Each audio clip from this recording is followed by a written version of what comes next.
거룩하신 하나님 감사합니다. 하나님의 말씀을 듣고자 이 자리에 모였습니다. 주께서 은혜 주셔서 우리의 마음에 하나님께서 원하시는 귀한 말씀들을 잘 전달하고 잘 받을 수 있도록 은혜 베풀어 주시옵소서. 세상의 모습을 볼 때마다 마음이 답답합니다.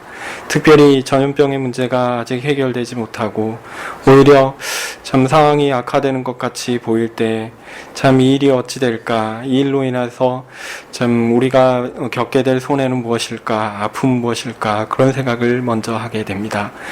또 이 일로 인해서 많은 불편들이 있을 때 참 이 일로 인해서 너무 고통스럽고 힘이 들고 참 어떻게 하면 될 수 있을까 답이 보이지 않습니다.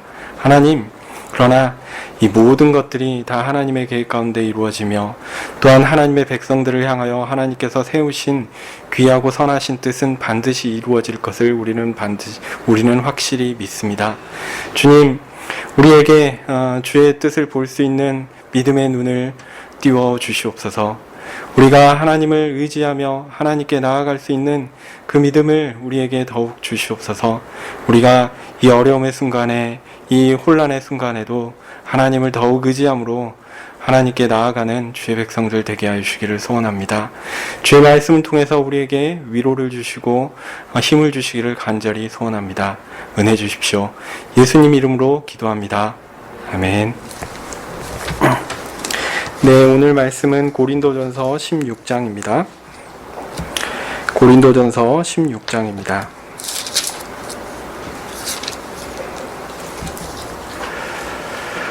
1절부터 24절인데요.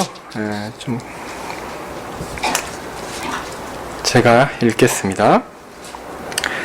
성도를 위하는 연보에 대하여는 내가 갈라디아 교회들에게 명한 것 같이 너희에게도 그렇게 하라. 너희도 그렇게 하라.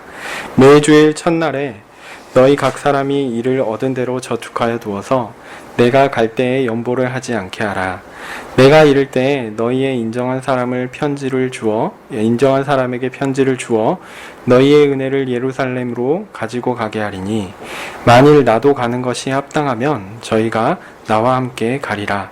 내가 마게도냐를 지날 터이니 마게도냐를 지난 후에 너희에게 나아가서 혹 너희와 함께 머물며 과동할 듯도 하니 이는 너희가 나의 갈 곳으로 보내어 주게 하려 함이라. 이제는 지나는 길에 너희 보기를 원치 아니하노니 이는 주께서 만일 허락하시면 얼마 동안 너희와 함께 유하기를 바람이라. 내가 오순절까지 에베소에 유하려 함은 내게 광대하고 공효를 이루는 문이 열리고 대적하는 자가 많음이라. 디모데가 이르거든 너희는 조심하여 저로 두려움 없이 너희 가운데 있게 하라. 이는 저도 나와 같이 주의 일을 힘쓰는 자임이니라. 그러므로 누구든지 저를 멸시하지 말고 평안히 보내어 내게로 오게 하라. 나는 저가 형제들과 함께 오기를 기다리노라. 형제 아볼로에 대하여는 저더러 형제들과 함께 너희에게 가라고 내가 많이 권하되 지금은 갈 뜻이 일절 없으나 기회가 있으면 가리라. 깨어 믿음에 굳게 서서 남자답게 강건하여라. 너희 모든 일을 사랑으로 행하라. 형제들아, 스데마나의 집은 곧 아가야의 첫 열매요 또 성도 섬기기로 작정한 줄을 너희가 아는지라. 내가 너희를 권하노니 이 같은 자들과 함께 일하며 수고하는 모든 자에게 복종하라. 내가 스데바나와 브드나도와 아가이고에 온 것을 기뻐하노니 저희가 너희의 부족한 것을 보충하였음이니라. 저희가 나와 너희 마음을 시원케 하였으니 그러므로 너희는 이런 자들을 알아주라. 아시아의 교회들이 너희에게 무난하고 아굴라와 브리스가와 및 그의 집에 있는 교회가 주 안에서 너희에게 간절히 무난하고 모든 형제도 너희에게 무난하니 너희는 거룩하게 입맞춤으로 서로 무난하라. 나 바울은 친필로 너희에게 무난하노니 만일 누구든지 주를 사랑하지 아니하거든 저주를 받을지어다. 주께서 임하시느니라. 주 예수 그리스도의 은혜가 너희와 함께하고 나의 사랑이 그리스도 예수 안에서 너희 무리와 함께할지어다. 아멘.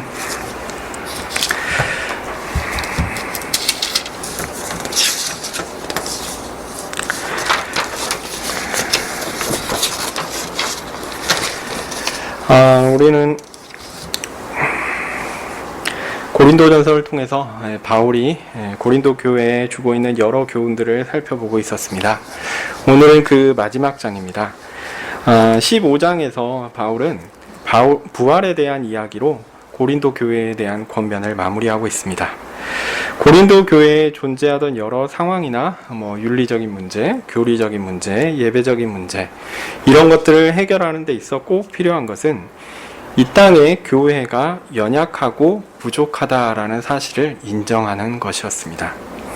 우리가 한 교회라는 사실도 잊어버릴 만큼 서로 교회 안에 분쟁을 하지만 교회의 질서를 바로 세우기 위해 또한 이것저것 또 해야 할 것들이 있지만 결국 이런 바른 수고들이 꼭 성공할 거라는 보장은 없다라는 것을 우리는 명심해야 합니다.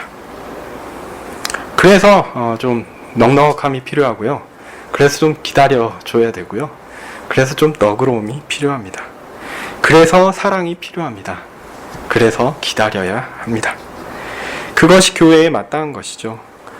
이 일은 특히 종교적인 행위에도 마찬가지입니다. 즉 교회 생활에서도 우리가 바른 질서를 추구하지만 그리고 그것을 가르치고 권면하고 그것의 소중함을 강력하게 이야기를 할 수 있지만 이 모든 일이 우리 가운데 완전하게 실현되어야 한다라는 당위성이 우리가 완전히 실현할 수 있다라는 현실을 가리키는 것은 아닙니다. 그러니까 완전히 될 것이다 라고 믿는 것, 그것은요 솔직히 무리한 확신입니다. 그저 우리는 무엇이 바른 것이다 라는 것을 알고 그것을 향하여 추구하며 나아가는 품위 있고 질서 있게 노력하는 그 일을 우리는 해야 하는 것이죠. 이 생에서 교회의 불완전함을 인정하는 것은 현실을 인정하고 우리의 이상을 포기하는 것, 그것은 아닙니다. 오해하지 마십시오. 우리가 그만큼 연약하고 부족한 자이며 죄가 그만큼 강력하다라는 것을 우리가 또한 알기 때문입니다. 그러나 이 모든 것을 한 번에 끝내시는 분이 있으니 그분은 누구십니까? 바로 우리 주 예수님이십니다. 예수님께서 이 땅에 오셔서 십자가에서 못 박히시고 부활하심으로 죄의 모든 문제를 해결하셨고요. 자신에게 속한 사람들에게 자신이 얻은 승리를 기꺼이 주십니다. 이를 확증하는 사건이 바로 부활이죠. 십자가의 죽음을 통해 죄 용서라는 죄 문제를 해결하셨다고 한다면 부활을 통해 이 해결을 온 세상에 공표하시고 자신에게 속한 모든 사람에게 그 죽음과 부활에 동참하게 하신다는 것, 즉 구원하신다라는 것을 명확하게 하신 것입니다. 그렇게 그리스도의 부활이 그런 의미를 갖게 되는 것이죠. 그리고 이 생의 기간은 어떤 기간이냐면 부활하신 그리스도께서 자기 백성들을 부활시키기 위해 오시는 재림 때까지만 이 생의 기간은 존재할 것입니다. 그때가 되면요 그리스도를 믿고 구원 얻은 모든 사람은 부활할 것이고요. 그리고 이 모든 질서는 변화할 것입니다. 교회는 그때 완전해집니다. 지금 완전해지는 것이 아니라 그때 완전해집니다. 그러면 이 생의 시기는 무엇입니까? 이 생의 시기는 그리스도의 재림 때, 곧 교회가 완성되는 영광스러운 때를 기다리는 잠정적인 기간입니다. 이 시기에 교회는 어찌하든지 하나님의 선택받은 사람들을 교회에 불러들이는 일을 하게 됩니다. 그런데요, 이 사람들은 불완전하죠. 죄 용서를 우리는 받았죠. 그렇지만 그 죄 용서의 의미를 처음부터 다 잘 알지 못합니다. 물론 훌륭한 그 전도자가 복음을 잘 전해서 죄의 의미를 잘 깨닫게 하고 이를 통해서 세례를 통해 교회에 입교시키고 이런 일들이 있어야 되는 것이 마땅합니다. 그렇지만 그렇다고 해서 교육을 받았다고 해서 죄의 의미 그리고 자신이 얼마나 하나님 앞에서 어떤 자인가 그런 것들을 어떻게 다 처음부터 알 수 있겠습니까? 처음부터 아는 사람은 없습니다. 그래서 처음에는 죄가 무엇인지도 모르다가 그냥 난 죄인이지 용서를 구해야지 그러면서 자연스럽게 예전에 짓던 죄를 짓습니다. 그러다가 나중에 깨닫는 거죠. 아, 이게 죄구나. 이걸 하나님이 싫어하시는구나. 그래서 깜짝 놀라 돌이켜 회개합니다. 그런 과정에서 목회자나 동료 교인들의 도움과 권면이 있습니다. 이들은 연약하고 어린 신자들이니 그들을 부드럽고 사랑으로 돌봐야 할 것입니다. 아무것도 알지 못한다고, 경험이 없다고 타박할 필요는 없죠. 원래 모르는 것이니까 가르치고 돌보고 클 수 있도록 옆에서 지켜봐 줘야 합니다. 물론 마땅히 알아야 하는 사람이 마땅히 어느 정도의 수준에 이르렀다라고 이야기할 만한 어떤 교회의 중요한 직책을 맡은 사람이 그런 잘못을 한다면 그런 사람에게는 단호하게 하나님의 위험하신 법으로 회개를 요구해야 합니다. 만약 그런 사람마저 가만둔다고 하면 교회는 하나님의 법이 없는 무법천지가 될 것입니다. 엄격하게 다루어야 할 상황이나 대상을 그러므로 우리는 잘 분별해야 합니다. 하여튼 이런 모든 상황은 이 생을 살아가는 우리의 교회에 항상 있을 것입니다. 그리스도께서 오시는 그날까지 이런 혼란이 계속 있을 것입니다. 교회는 여전히 불완전합니다. 그러나 그 사실에 좌절할 필요가 없습니다. 그리스도께서 부활하심으로 우리의 부활에 대한 확증을 이미 주셨습니다. 우리는 완전하게 될 것이에요. 그러니 어떻게 하면 됩니까? 기다리면 됩니다. 기다리면 됩니다. 다만 불완전한 교회에 혼돈을 부추기는 방식이 아니라 어찌하든지 완전한 교회를 기대하면서 그것을 이 땅 가운데 실천해 보려는 노력을 해야 되겠죠. 영원한 천국의 행복한 삶을 이 땅에서 전혀 생각하지 못하다가 이 완전한 그 하늘나라에, 영원한 하늘나라 딱 가서 당황하면서 놀라면서 아니 이렇게 좋은 것이 있었는데 왜 내가 이 땅에 이 세상에서 살 동안에는 그런 걸 몰랐을까? 후회하지 마시고요. 이 땅에서도 하나님의 법을 따라 하나님 사랑과 이웃 사랑을 실천해 보십시오. 온 힘으로 하나님의 법을 따라 살기를 소망하며 최선을 다해 살아보십시오. 영원한 천국의 삶을 이 땅 가운데 조금씩 경험하실 수 있을 것입니다. 온전하지 못하니까 우리 다 못하는 거 하나님 다 아세요. 100% 안 된다고 해서 포기하지 마시고 좌절하지 마시고 하나하나 해보십시오. 하나님이 기뻐하십니다. 부활은 이렇게 이 생에서 우리의 삶의 방향성을 잡아줍니다. 불완전한 교회를 향한 우리의 인내와 사랑을 제시하는 동시에 우리의 이 모든 수고가 끝난 후에 있을 부활의 영광을 기대하게 합니다. 우리는 반드시 승리하게 될 것입니다. 이 땅에 우리의 모습은 연약해 보이고 불완전해 보이더라도 하나님은 반드시 승리하게 하십니다. 부활이 우리에게 보여주는 것이 그것입니다. 바울의 위대한 권면은 그래서 위로가 됩니다. 15장 마지막 절이죠. 그러므로 내 사랑하는 형제들아 견고하며 흔들리지 말며 항상 주의 일에 더욱 힘쓰는 자들이 되라. 이는 너희의 수고가 주 안에서 헛되지 않은 줄을 알미라. 아멘. 부활을 통해 우리는 우리에게 있을 온전함을 기대하며 현재의 불완전함에 좌절하지 않고 그 안에서 맡겨진 선한 일에 최선을 다하는 온 교회 성도들이 되어야 합니다. 그러한 성도의 수고는 주 안에서 헛되지 않고 영원한 천국의 삶을 미리 누리는 기쁨과 즐거움으로 우리에게 경험될 것이며 더하여 하나님은 그런 모든 성도들의 수고를 기억하시고 갚아주실 것입니다. 네, 이제 16장을 보려고 하는데요.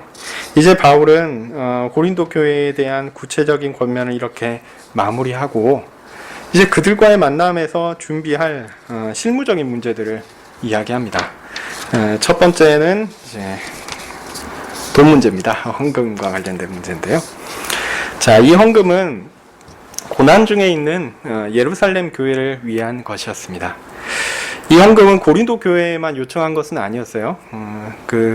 읽어보시면 아시겠지만 갈라디아 교회에도 이런 요청을 했다고 바울은 밝히고 있죠. 그리고 헌금을 모으는 방식은 헌금을 모으는 방식에 대해서 바울이 지시를 하는데, 물론 제 생각에 이런 지시 자체가 이게 절대적인 것은 아니었으리라 생각합니다. 하지만 가장 효과적인 것은 분명했다라고 생각됩니다. 왜냐하면 먼저 주일날 모이니까요. 주일날 함께 모여 예배드리는 때에 헌금을 거두라고 했죠. 이는 아마 가장 많은 사람들이 헌금을 낼 수 있는 그런 시간이니까 그런 의미에서 효과적으로 그 모금을 할 수 있는 시기이기도 하지만, 동시에 가장 많은 사람들이 이 헌금의 의미가 무엇인가를 알 수 있는 좋은 시기이기도 하기 때문에 아마 주일날 하라고 하지 않았을까 생각합니다. 왜냐하면 그냥 불쌍한 사람 돕는다 이 정도 수준이 아니고, 실제로 한 교회를 다른 교회가 돕는다라는 의미는 상당히 깊은 의미를 가지고 있기 때문에 그렇죠. 네, 바울은 이 헌금을 모을 것을 명하고 있지만 오해하지 마십시오. 이 헌금은요, 바울 자신을 위해 쓰기 위한 목적이 아니었습니다. 물론 목회자가 안정된 삶을 유지하고 그래서 교회를 위한 수고에 전념할 수 있도록 돕는 것은 당연한 것이죠. 마땅히 그렇게 해야 합니다.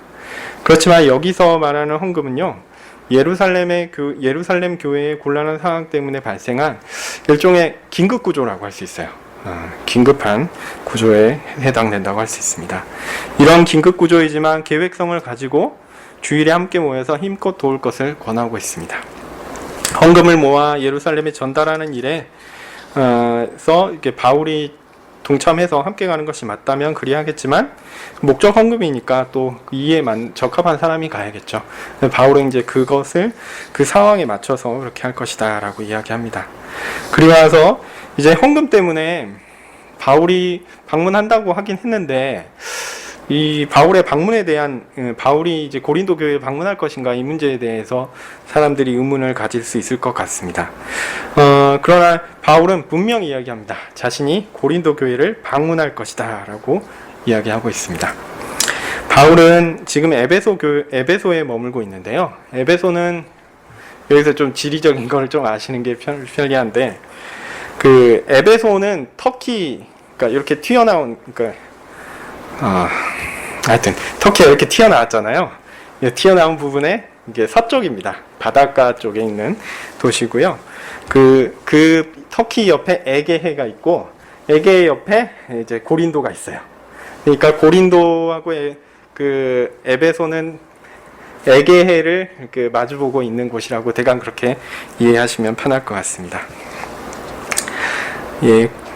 그리고 그 고린도에서 북쪽으로 올라가면 마게도냐예요. 이게 그리스 반도를 얘기하는 거거든요. 그래서 바울은 계획이 있는데, 선교 계획이 있는데 뭐냐면 마게도냐로 가는 계획이었어요. 그러니까 생각해 보시면 터키가 있고, 여기가 터키가 있고, 에게가 있고, 여기가 고린도고, 여기 마게도냐가 여기거든요. 그러니까 에베소에서 고린도를 거쳐서 마게도냐를 가는 거예요. 그래서 마게도냐를 가려면 고린도를 거쳐가는 것이 마땅합니다. 그런 의미로 마게도냐에 선교를 갈 계획을 가지고 있었는데, 그때는 너무 당연하게 그 길목에 있는 고린도 교회를 들리는 것이 당연하겠죠. 그때 들리겠다라는 얘기입니다. 분명 바울은 마게도냐 선교에 고린도 교회가 도움을 줄 것을 기대하고 있는 것이죠. 그렇지만 바울의 방문이 그냥 단순히 지나가는 길에 잠깐 들르는 것이라고 생각하지는 말라라고 바울은 이야기합니다. 바울은 잠깐 들러서 가지 않을 거다라고 이야기합니다. 8절에서 지금 뭐라고 얘기하냐면, 오순절까지는 에베소에 있다 그랬죠. 그러니까 에베소에서 아마 겨울을 보낸 것 같아요. 물론 거의 3년 가까이 에베소에 머문 건 사실이지만, 하여튼 이 본문에서만 이게 파악할 수 있는 것만 말씀드리면, 에베소에서 아마 겨울을 보내고 오순절, 봄이 온 거죠. 봄까지 있을 것이다 라고 이야기하는 거 봐서는 장기간 에베소에서 머물면서 사역을 한 것으로 이렇게 파악할 수 있습니다. 바울은 고린도 교회에서도 이런 에베소에 머물렀던 것과 비슷한 사역을 하리라 라고 계획을 했던 것 같습니다. 특히 겨울에는 움직이는 것이 쉽지 않으니까 고린도 교회를 방문하게 되면 겨울을 보낼 생각을 가지고 있었습니다. 제가 여기 개역 성경에는 6절에 보면 너희와 함께 머물며 과동할 듯 하니, 이게 그 겨울을 지낸다는 말입니다. 과는 이제 지난다는 말이고 동은 겨울동이겠죠? 예, 그 말입니다. 제가 개정판을 보다가 개역 성경을 오늘 읽었는데 과동이라는 말을 이해하는 게 쉽지 않았을 듯합니다. 어쨌든 겨울을 보낸다는 이야기입니다. 바울은 말씀드린 것처럼 에베소에 머물고 있다는 얘기를 합니다. 그가 장기간 에베소에 머물고 있던 이유는 9절에서 보듯이 크고 능력 있는 문이 열렸기 때문이다 라고 합니다. 아마도 이 표현은 복음을 전할 좋은 기회가 주어졌다라는 의미를 하는 것 같습니다. 또한 대적자가 많다라고 하죠. 구체적으로 복음을 대적하는 사람들을 가리키는 것일 수도 있지만, 제 생각에 복음 전파와 성도의 거룩한 삶을 방해하는 강력한 영적 세력을 가리키는 것일 수도 있겠다 싶습니다. 바울이 에베소에 머무는 이유는 복음을 잘 전할 좋은 상황인 동시에 그 상황을 방해하고자 하는 대적의 강력한 반대에 에베소 교회가 맞서 싸울 수 있도록 돕는 것이 그의 사역이었던 것이죠. 이런 상황에서 바울은 에베소 교회를 도와 그들을 복음 가운데 견고히 서도록 하고, 악에 대하여 죄에 대하여 힘껏 싸우고 자신들의 연약함에도 불구하고 하나님 앞에 더 나아가려고 하는 일들을 교훈하고 돕고 있었던 것이죠. 바울이 고린도 교회에서 겨울을 보내면서 하고 싶었던 일들이 이런 일이 아닐까 생각됩니다. 지금은 비록 편지를 통해서 그들에게 바른 교훈을 알려줄 수밖에 없지만, 직접 만날 수 있는 날에는 하나님께서 자신에게 주신 은사와 역할대로 고린도 교회의 상황을 더 자세히 보고 판단하고 그들에게 가장 적절하고 필요한 교훈과 권면을 통해서 그들의 믿음을 강화시키고 경건한 삶에 힘을 더하여 줄 수 있을 것을 기대하는 것이죠. 마치 에베소 교회가 바울을 통해 누렸던 영적 유익이 있었던 것처럼 고린도 교회도 바울을 통해 이러한 영적 유익을 누릴 수 있기를 바울은 소망했다는 것입니다. 바울은 고린도 교회의 유익을 위해 자신이 직접 나서기를 원했지만, 사람은 원래 제한된 존재지 않습니까? 시공간에 제한이 있기 때문에 마음대로 어디 갈 수는 없습니다. 사실상 지금 바울이 움직이는 것이 불가능하다라는 것을 인정하고, 그는 자신은 지금 가지 못한다라고 이야기합니다. 그래서 편지를 보내죠. 그러나 바울만이 유일한 하나님의 사역자는 아니었습니다. 바울은 자신이 가장 믿고 신뢰하는 사람을 고린도 교회에 보내고 있죠. 그들의 사정을 듣고 바로 교훈하며 그들에게 귀한 영적 유익을 누리게 할 사역자를 보냅니다. 그가 바로 디모데입니다. 디모데는 바울이 그랬던 것처럼 두려움 없이 고린도 교회의 영적 유익을 위해 교회를 잘 판단하고 교훈하며 세워나갈 것입니다. 그러니 바울은 고린도 교회에게 디모데를 잘 보고 그의 권면을 듣고 그의 교훈을 존중할 것을 명하고 있습니다. 또한 이제 그렇다고 해서 디모데를 고린도 교회에 고린도 교회에서 지속적인 사역을 하도록 한 건 아니었어요. 자신에게 보내달라라고 이야기하죠. 하여튼 디모데가 그곳에서 장기간 목회를 할 만한 사정은 아니었기 때문에 그랬으리라 이렇게 생각합니다. 하여튼 바울도 사정이 있었고 디모데의 사정이 있었다라는 얘기죠. 그리고 또 한 사람의 사정이 있는데 누구냐? 아볼로도 사정이 있었습니다. 아마 고린도 교회는 바울이 자신들의 상황을 진전시키고 권할 수 있는 인물로 아볼로를 보내기를 원하지 않았을까 이런 생각을 합니다. 이미 아볼로는 고린도 교회에서 교사로서 활동한 적이 있었습니다. 그러나 아볼로는 지금 고린도 교회에 올 상황이 아니다라고 바울은 이야기합니다. 물론 바울이 아볼로에게 그 고린도 교회를 방문할 것을 권한 것은 사실이지만 그가 지금 고린도 교회로 향할 수 없는 상황이다라는 것을 이야기합니다. 그리고 적절한 때가 되면 적절한 때를 하나님께 주시면 갈 수 있겠다라고 이야기하죠. 근데 오늘 본문은 사실 좀 애매한데 오늘 본문만 딱 봐서는 몇 절이죠? 예, 12절 보면 지금은 갈 뜻이 일절 없으나 아볼로가 고린도 교회를 너무 싫어해서 난 그 교회는 절대 안 가. 이런 식으로 이야기한 것처럼 이제 본문이 이야기하는데 꼭 그렇지 않을 수도 있습니다. 그러니까 아볼로가 지금 갈 수 없다라는 의미로 이해할 수도 있어요. 이게 두 가지 의미가 다 가능합니다. 저는 되도록이면 이게 어떤 아볼로의 어떤 고린도 교회를 향한 부정적인 감정을 넣어서 해석하고 싶지는 않습니다. 예. 설마 아볼로 교회가 뭐 고린도 교회를 싫어했겠습니까? 저는 그렇게 생각하지는 않고, 하여튼 아볼로가에게 권하긴 했으나 아볼로가 여러 사역들 가운데 고린도 교회를 지금 방문하는 것은 자신에게 있어서 이렇게 적절하지 않다라는 이야기를 하는 것이죠. 그러니까 앞서 말씀드렸듯이 바울도 지금 어떤 자신의 여러 사역들 가운데 고린도 교회를 지금 방문하는 것이 적절하지 않고, 그래서 누굴 보냈습니까? 디모데를 보냈는데, 디모데도 자신의 사역들 가운데 적절하게 하는데 고린도 교회에 지속적으로 머물 수 있는 상황은 아니었기 때문에 돌아와야 했고, 또 아볼로도 그 여러 사역들 가운데 그 고린도 교회를 지금 방문하는 것이 부적절한 상황이었다라는 이야기입니다. 그래서 현실에 있어서는 디모데가 방문을 했고 바울은 디모데를 보낼 수밖에 없었으니까 이런 상황을 어떤 의미에서는 좀 오해하지 말라라는 의미에서 이 말을 아볼로에 대한 말을 추가했는지 모르겠습니다. 자, 이렇게 바울은 헌금 모금과 또한 그들을 위해 방문할 사역자를 소개하는 건 이 실무적인 문제에 대해서 용건을 마무리합니다. 그리고 간략한 겉면으로 이 모든 것들을 마무리하는데요. 13절입니다. 깨어 믿음에 굳게 서서 남자답게 강건하라. 성도의 삶은 부활을 통해 완성되는 것이기 때문에 말씀드렸지만 현재의 삶은 불완전할 수밖에 없습니다. 그러나 우리네 삶이 불완전하다고 그게 괜찮은 것은 아니죠. 아닙니다.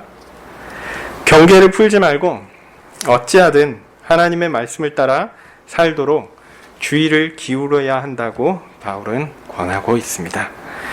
되는 대로 살겠다고 아무 생각 없이 그냥 이 세상의 흐름에 자신을 맡기는 것은 마치 잠자는 것과 같습니다. 이를 거슬러서 깨어 정신을 차리고 매일의 삶을 고민하며 살아야 합니다. 고민한다는 것이 맨날 인상 쓰면서 오늘 어떻게 하지 궁리하라는 게 아니라 하나님의 뜻을 따라 사는 건 무엇일까라고 항상 생각하면서 하나하나 삶을 신중하게 살라라는 이야기입니다. 하나님 앞에서 진실하고 성실하게 존귀한 성도의 품격에 따라 사는 것이 무엇일까? 그것에 따라 삶을 살아라는 것이죠. 항상 자긍심을 가지십시오. 내가 존귀한 하나님의 백성이다 라는 자긍심을 가지십시오. 하나님과 교회를 향하여 경건하게 사십시오. 그리고 세상을 향하여는 윤리적으로 바르게 살아가야 합니다. 이것이 마땅한 것입니다. 그러나 그런 삶이 말씀드린 것처럼 완전할 수는 없습니다. 사실 사람의 힘으로 가능한 것도 아닙니다. 우리가 하나님 앞에서 선한 일을 하고자 한다고 해서 할 수 있나요? 안 됩니다. 그래서 우리에게 필요한 것이 바로 믿음입니다. 믿음은 쉽게 이야기해서 하나님께서 우리에게 약속하신 것들을 의지하는 것이죠. 또 약속은 두 종류로 나눠집니다. 뭐냐면 영원한 하나님 나라의 약속이 있고, 그리고 이 땅에서 살아가는 이생의 약속으로 나누어질 수 있습니다. 하나님께서 우리에게 약속하신 영원한 복을 믿고 우리는 우리 자신을 의탁하고요. 이 생에서 하나님께서 우리를 지켜주실 것들에 대한 약속을 믿고 거룩한 삶을 살도록 인도하신다는 약속을 믿고 또한 자신을 의탁합니다. 그렇게 영원한 약속에 대해서도 자신을 내던지며 믿고 또한 이 생에서 하나님께서 나를 지키실 것에 대해서도 나 자신을 던지면서 하나님을 믿는 것이죠. 그것이 믿음입니다. 영원한 약속과 이 생의 약속을 동시에 품고 의지하는 것, 이것이 믿음입니다. 하나님이 내게 주실 것들을 확신하며 하나님께 나아가는 것이죠. 그것에 나 자신을 맡기는 것이죠. 이 믿음은 약속에 대한 지식이기도 하면서 또한 그런 부분에서는 그 믿음이라는 게 어떤 지성적인 것, 이 또한 사고로 인해서 이루어지는 것이니 이성과 관련된다라고 이야기할 수 있겠죠. 그런데 동시에 그 약속에 동의하는 것이 있습니다. 이 약속에 동의하는 사람은 어떻게 되냐면 그 약속을 좋아하게 돼요. 이거는 감성적인 요소입니다. 그래서 하나님의 말씀을 따라 살아가는 것이 맞다라고 동의함과 동시에 하나님의 말씀을 따라 살아가는 것을 좋아하게 돼요. 믿음을 가진 사람은 그렇습니다. 믿음은 그래서 지식적인 측면, 하나님 약속이 무엇인지를 분명히 알고 또한 그것들에 대해서 나를 던지게 되는, 왜 어떻게 던지게 되죠? 내가 좋아하고 그것들을 동의하니까 던지는 겁니다. 이런 감성적인 측면까지 따라가는 것입니다. 그래서 사람은 기본적으로 지성으로 대표되는 이성, 그리고 의지를 포함하여 사람의 동의를 얻게 하고 또한 움직이게 하는 감성으로 구성된다라고 얘기할 수 있습니다. 보통 이제 사람의 구성 요소를 지정의 이렇게 얘기를 해요. 그래서 지식적인 측면은 보통 이성과 관련되고, 그 다음에 정서는 이제 보통 감정이나 욕구 관련된 거고, 그것들이 실현되는 것을 보통 의지 이렇게 실현하고 실행하는 것을 의지라고 얘기하는데, 근데 이 의지는 솔직히 지성보다는 감성에 가깝습니다. 내가 원해서 가는 거고 내가 좋아해서 가는 거거든요. 내가 안다고 가지는 않아요. 그러니까 그런 면에서 보면 소크라테스는 뭐라고 했습니까? 너 자신을 알라 그랬잖아요. 알면 그렇게 행할 것이다. 이게 그리스 철학의 핵심인데, 실제로 사람은 아는 걸로 행하지 않고 좋아하는 걸로 행하거든요. 그런 면에서 제가 볼 때 의지는 요 감성에 붙어 있습니다. 예. 어쨌든 믿음이라는 거는요, 사람의 전인격, 지성, 우리가 아는 것, 그리고 이성을 통한 고찰, 거기에 더해서 내가 그 하나님의 약속에 동의하고 이것들을 좋아하게 되는 거예요. 그래서 나 자신의 의지를 그 동의하는 방향으로 움직여서 해가게 하는 것까지 다 들어가는 것입니다. 그래서 믿음은 사람의 전인격, 이성과 감성을 함께 포괄하여 하는 행동이죠. 그렇게 하나님의 자녀요, 백성다운 삶을 추구하는 것은요, 믿음을 통해서 이루어지게 됩니다. 그래서 바울이 이런 내용을 함축해서 믿음으로 굳게 서라라고 권면하고 있는 것입니다. 이를 좀 실감나게 표현하는 용어가 그 다음에 나옵니다. 남자답게 하라. 요즘에 사실 이런 말 하면은 뭐 성인지 감수성이 어쩌고 뭐 이런 얘기가 나옵니다.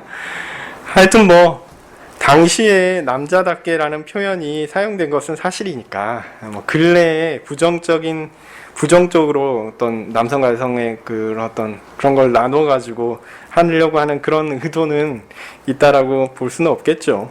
하여튼 이 의미는 당당하게 또한 주도적으로 하나님의 백성의 삶을 살라라는 권면으로 이해하시면 좋겠습니다. 또 약하게 하지 말고 강하게 하라고 합니다. 근데 그리스도인으로서 이런 삶을 사는 것이 쉬운 것일까? 요즘은 좀 어려운 것 같아요. 요즘 시대의 분위기가 그렇습니다. 밖에 나가서 교회 다닌다, 예수님 믿는다, 당당하게 이야기하기가 어렵습니다. 저도 목사하고 이제 신학교에서 가르치는데 참 부끄러울 때가 많습니다. 요즘에 언론이나 사회에서 기독교를 향한 어조는 상당히 부정적입니다. 코로나19 문제가 사실은 더 그런 것 같아요. 최근에 오미크론 변이에 대해서 얘기하면서 참 답답한 일입니다. 물론 기독교인들이 잘못한 부분들도 있고, 소위 기독교 지도자라고 하는 사람들이 잘못한 행위들도 있습니다. 그렇지만 사회 전반적으로 과도하게 기독교를 적대시하는 분위기가 있다는 것도 간과하기 어렵습니다. 예를 들면요, 제가 정치적인 얘기 하려는 거 아닙니다. 오해하지 마십시오. 예를 들면 요즘에 언론은 현 정부에 대해서 상당히 부정적인 태도를 보이면서 비판적입니다. 이건 사실이에요. 반면 보수 야당 쪽에는 어떻습니까? 매우 온정적으로 보도를 하고 있는 것이 사실입니다. 그런데요, 소위 보수 기독교 세력이라고 하는 무리들은 현 정부가 아니라 보수 야당과 가까운 것이 사실입니다. 그런데요, 언론의 보도는 어떻습니까?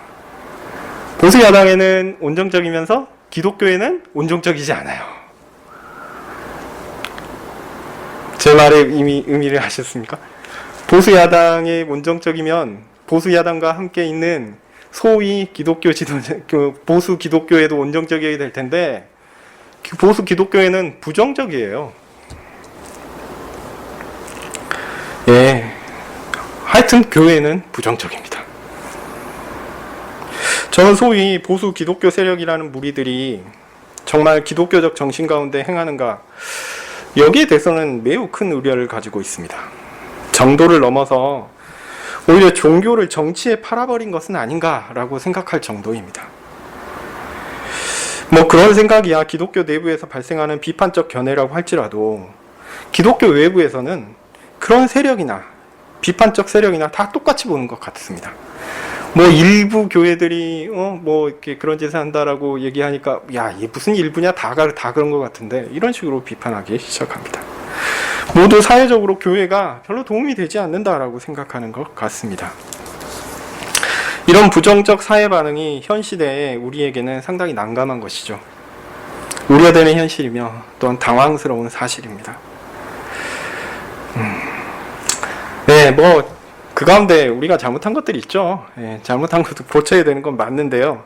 그런데 생각해보면요, 그리스도께서 재림하시기 전까지 존재하는 이 세상은요, 마귀가 날뛰고 하나님의 교회를 무너뜨리기 위해 온갖 수작을 벌이는 현장, 그 시기입니다. 세상의 모든 시류가 교회를 대적하는 것처럼 보이는 것, 그것은요 사실 놀라운 일이 아닙니다. 오히려 지난 몇십 년간 한국 교회가 급성장하면서 사회에서 어느 정도의 영향력을 가졌던 것이 아주 독특한 일입니다. 하나님께서 한국 교회가 양적으로 질적으로 성장해서 온갖 방해와 어려움이 닥칠 때 오히려 그것을 잘 감당할 수 있도록 체력을 길러주신 것이 아닌가, 그 은혜를 미리 주셨던 것은 아닐까, 이렇게 생각이 됩니다. 아마 그런 시기가 없었으면 한국 교회가 이렇게 성장할 수도 없었을 것이며, 한국 교회의 어떤 바른 신학자들이나 바른 교회들이 버티지도 아마 존재하지도 않았을 겁니다. 한국 기독교 역사가 몇 년입니까? 몇백 년 됐습니까? 기껏 해봐야 100년이 넘었습니다. 그런 상황에서 하나님께서 이 한국 교회를 지키시고 보존하셨다라는 것은 분명한 것이고, 그 가운데 있는 그 바른 신학과 또 바른 교회를 향한 열심히 있는 여러 목회자들과 교회를 지켜왔다라는 것도 대단히 큰 은혜입니다. 네, 이런 상황에서 저는 우리가 가져야 할 자세가 무엇일까? 당당합니다 라고 생각됩니다. 13절 표현대로 강건하라 라고 이야기합니다. 우리가 불완전한 이 생에서도 하나님의 법을 따라 살아가는 경건한 그리스도인이며, 이는 모든 만물을 주관하시는 하나님의 백성의 표이죠. 그러므로 우리는 매우 당당하게 나아가야 합니다. 우리는 꿀릴 것이 없습니다. 그리고 무엇보다 확실한 부활을 이미 그리스도의 부활을 통하여 확증받았습니다. 세상의 정신에 굴복해서 일부러 죄를 지을 필요가 없죠. 그들의 공격과 유혹에 넘어가지 않더라도 성도에게 약속하신 하나님의 보호와 도우심을 우리가 지니고 있기 때문에 너무 좌절할 필요 없습니다. 너무 걱정할 필요 없습니다. 다만 세상이 너무 격하게 악해지지 않도록, 우리가 경건한 삶을 평온하게 누릴 수 있도록 우리가 있는 자리에서 할 수 있는 최선의 역할을 최선을 다해서 해야 합니다. 한 명의 성도로서 사회에서 맡은 바 책임을 당당하게 감당하십시오.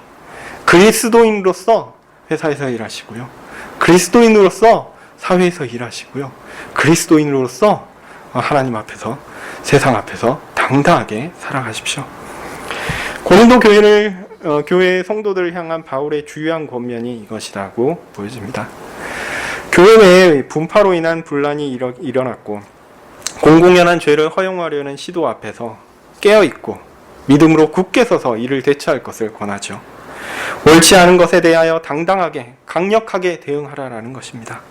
교회는 그런 사람들에 의해서 지지되는 것이 아니기 때문에 그렇습니다. 바른 교회를 세워가기 위한 여러 건전하고 바른 일들을 힘있게 실천해야 합니다. 그런데 우리가 여전히 불완전하다는 것이 사실이기 때문에 바울은 그러한 실천을 어떻게 해야 되느냐? 너는 잘못됐기 때문에 요거는 다 없어져야 돼. 당신은 온전하지 않기 때문에 그만둬. 내가 할 거야. 그렇게 하지 말고 모든 일을 사랑으로 하라라고 덧붙이고 있습니다. 이미 우리가 살펴봤던 고린도전서 13장 4절에서 사랑은 뭡니까? 사랑은 오래 참고 사랑은 온유하며. 사랑은 뭐냐면요, 오래 참음과 온유함입니다. 우리는 이 자세를 가지고 있어야 돼요. 바른 신학과 바른 교회와 바른 생활을 추구해야 합니다. 그런데 동시에 이 추구에는요, 반드시 오래 참음과 오주가 있어야 합니다. 칼 같은 날카로움이 아니라 인내와 기다림과 부드러움의 품이 있어야 됩니다. 우리는 이 시대의 불완전함을 또 당연히 여기는 필요가 있고요. 또한 부활을 통해서 이 모든 불완전함이 완전하게 될 것이다 라는 확실성을 동시에 믿습니다. 그러니 당당하게 진리를 주장해야 합니다. 그러나 동시에 그렇게 불완전한 것들도 너그럽게 참아주고 기다려주고 품어줄 수 있어야 합니다. 원래 오래 참을 수 있고 또 이렇게 넉넉하게 품을 수 있는 사람은요, 가진 사람들이 할 수 있는 겁니다. 아무것도 없는 사람들은 이거 못해요. 우리는 하나님의 확실한 약속을 가진 사람들입니다. 그리스도의 부활을 통해서 우리가 얻을 완전함이 확실하게 약속된 부자입니다. 그래서 우리의 넉넉함이 여기서 나와야 합니다. 우리는 진리를 가지고 있고요, 우리는 완전하게 될 것이다 라는 확증도 가지고 있기 때문이죠. 그러니까 너그럽고 오래 참고 온유함으로 받아줘야 합니다. 품고 위에서 기도하고 교훈하고 어찌하든 하나님을 향한 길로 이끌어야 합니다. 당당해야 합니다. 교회에서도 그래야 하고요, 사회에서도 그래야 합니다. 그것이 바로 바울이 고린도 교회에 권하는 핵심이요, 동시에 우리에 권하는 내용이 아닌가 이렇게 생각합니다. 마지막으로 바울은 교회를 위한 수고를 마다하지 않은 성도들에게 감사를 표합니다. 스데바나와 브드나도와 아가이고가 바울을 위한 교회의 수고를 감당했고 이를 통해 바울이 기뻐하고 만족했음을 고린도 교회가 알기를 원한다고 전합니다. 그리고 이어 아시아 교회들의 안부를 전합니다. 아굴라와 브리스가의 교회도 안부를 전합니다. 고린도 교회는요, 홀로 떨어져 있는 독립된 교회가 아닙니다. 비록 물리적으로는 상당한 거리 때문에 바다 건너 아시아의 교회와 저 멀리 예루살렘 교회와 떨어져 있는 것처럼 보이지만 실제로 그렇지 않습니다. 연결되어 있는 하나의 교회입니다. 이것이 그리스도의 몸이죠. 고린도 교회가 하나님의 큰 은사를 받아 뛰어난 교회라고 생각할 수 있었지만 그렇다고 해서 그들이 단독으로 하나님 앞에 서는 대표라고 할 수는 없죠. 아닙니다. 모두 다 그리스도 안에서 하나된 교회입니다. 원래 교회가 이렇게 존재합니다. 각 지역에서 각자 상황에 따라서 독립적인 조직을 가지고 운영되는 것이 사실이고요. 그것도 그렇게 돼야 하지만 궁극적으로는 하나입니다. 다만 이 생에서는 물리적인 한계 때문에 잘 제한될 뿐이죠. 부활을 통해서 완성이 되면 이런 차이도 없어질 것입니다. 다 하나가 될 거예요. 그러니 이 생에서 불완전한 이 생에서는 교회 간의 긴밀한 협력이 필요합니다. 서로 논의하고 협조하는 것이 필요하죠. 이러한 협력은 우리가 천국에서 하나된 교회로서 누릴 교제를 미리 맛보는 것이기도 합니다. 이게 현대 교회에서는 구체적으로 제 생각에는 노회에서 이루어지는 것이 아닌가 생각합니다. 그래서 노회 활동에 교회가 좀 적극적일 필요가 있다라고 생각됩니다. 목회자도 이제 노회에서 맡겨진 일이 있으면 최선을 다해서 잘 해야 될 거고요. 교회도 노회 안에 있는 여러 교회들 또 도울 일이 있으면 함께 돕고, 도움 받을 게 있으면 함께 도움 받고, 왜냐하면 한 교회니까요, 사실은. 이런 일에 적극적일 필요가 있겠다라고 생각합니다. 특별히 이제 주변의 어려운 교회들, 요즘에는 이제 코로나19로 인해서 여러 경제적인 어려움을 겪는 교회들이 있으니까 이 교회들을 경제적으로 돕는 것도 구체적인 실천 중 하나가 되겠죠. 모든 교회가 부활 때 서로 긴밀한 교제를 나누게 될 것입니다. 그런데 그 교제를 우리가 서로 교회 간에 협력을 하면서 이 땅에서 연습하고 또한 교제를 나누는 것이 서로를 안부를 묻는 것이 또한 천국의 삶을 또한 이 땅에서 경험하는 것이 되리라 믿습니다. 네, 마지막으로 바울은 친필로 마지막 인사를 적습니다. 바울은 이 짧은 인사말에 사랑을 2번 언급합니다. 첫 번째, 누굴 사랑해야 합니까? 주를 사랑해야 합니다. 이것이 기본이고 기초입니다.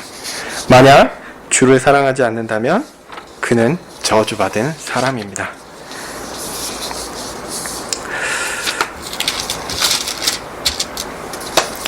그리고 우리말에서는 주께서 임하시느니라 이렇게 번역을 했는데요. 22절에 이게 그 유명한 마라나타입니다. 마라나타. 네. 아람어로 돼 있기 때문에 제 생각에 우리말 번역할 때도 마라나타라고 번역해도 나쁘지 않을 것 같은데, 그리고 각주에서 이제 주여 속해 오시옵소서 이렇게 해도 될 것 같은데 우리말로 주께서 임하시느니라 이렇게 번역했어요. 근데 주께서 임하시느니라는 그렇게 좋은 번역도 아닌 것 같습니다. 어쨌든 그 주님께서 속해 오셔서 우리로 부활에 참여하게 해달라, 마라나타 이렇게 간구하고요. 그리고 이 생에서도 그리스도의 은혜가 고린도 교회와 함께 있기를 간구하고 있죠. 그리고 두 번째 사랑이 언급되는데 고린도 교회를 향한 자신의 사랑을 이야기합니다. 그리스도를 사랑하여 그의 완성하시는 부활을 기대하는 바울은 동시에 한몸된 교회를 향한 자신의 간절한 사랑을, 그리스도 예수 안에 있는 그 사랑을 고린도 교회에게 전합니다. 마치 바울이 고린도 교회의 불완전한 모습을 보고 인식하고 판단하지만 그럼에도 오래 참음과 온유로 그들을 돌보기를 다시 한번 다짐하는 것처럼 보입니다. 네, 오랜 시간 동안 고린도전서를 처음부터 쭉 살펴보았습니다. 제가 맨 처음에 고린도전서를 읽을 때는 의도한 것은 이런 식의 게 아니었는데 하다 보니까 이게 그냥 성경을 쭉 읽어나가는 방식이 저한테는 좀 맞겠구나 라는 생각이 돼서 이런 방식으로 쭉 읽었습니다. 어떤 유익이 있으셨는지 모르겠습니다. 저는 이제 고린도 교회를 향한 바울의 사랑과 권면, 그것이 고린도 교회만을 위한 것이 아니라 동시에 우리에게도 향한 것이다 라고 생각됩니다. 그렇게 우리를 향한 바울의 사랑과 권면 또한 느끼면서 많은 또 유익을 누리셨으면 좋겠습니다. 기도하겠습니다. 하나님, 부활이 오기 이전까지 불완전한 이 교회 가운데 하나님께서 주시는 위로는 무엇일까요? 우리가 믿음으로 하나님 앞에서 이렇게 살고 또한 사랑으로 이 모든 것들을 실천하는 그러한 하나님의 백성이 되게 하여 주시옵소서. 바울이 고린도 교회에 주고자 했던 권면과 위로와 사랑, 그 모든 것들이 또한 우리를 향한 것임을 믿습니다. 우리가 바울을 통해서 하나님께서 우리에게 주시는 귀한 위로와 권면과 사랑을 경험하게 해주십시오. 예수님 이름으로 기도합니다. 아멘. 하늘에 계신 우리 아버지여, 이름이 거룩히 여김을 받으시오며 나라의 마옵시며 뜻이 하늘에서 이룬 것 같이 땅에서도 이루어지이다. 오늘날 우리에게 일용할 양식을 주옵시고 우리가 우리에게 죄 지은 자를 사하여 준 것 같이 우리 죄를 사하여 주옵시고 우리를 시험에 들게 하지 마옵시고 다만 악에서 구하옵소서. 내게 나라와 권세와 영광이 아버지께 영원히 있사옵나이다. 아멘.